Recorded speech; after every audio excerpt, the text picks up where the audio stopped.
За бүгдээрээ сайн байцгаана уу? Өнөөдөр жижигхэн ном явж урах хийнэ. За харсан дундаас нэгийг сонгож аваад эсвүүрээ сайхан зурж зүсэж бэлдэж наагаад хатуу бийж дээр цаасны утгаараа эсвүүрээ тойруулж зүсээд арс маань бэлэн болно. Оёсны дараа өнгөлж болох уу гэсгээд тосон өнгөлөгчөөрөө өнгөлж зүлгээд үүний дараа арсыг тэгшгэн оёох ёстой учраас гортгоор 0.3 мм-ээр булан дээр нь зурж өгөөд зурсан зураасны дагуу арсны цоологчоор арсыг маш зөвхөн цоолж өгөх хэрэгтэй. Үүний дараа хэдүүлээ сайхан кофе ууж амраад оёдол руу орно. Оёдлыг зориултын хавчигчаар хавчиж оёх юм бол бие дэх хамар тэгшин оёдог шүү. Оёсны дараа арсыг хэвэнд оруулж зохиод дахин нэгэн оёдол хийн. Дахиж зураад цоолоод тэгээд нугалмынхаа оёдлыг хийнэ.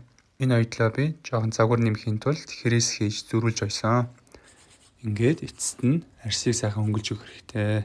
Зориултын зүлгүүрээр зүлгэж, тосоор нь тослоод, модон зүлгүүрээр зүлгэх хэрэгтэй. За ингээд боллоо.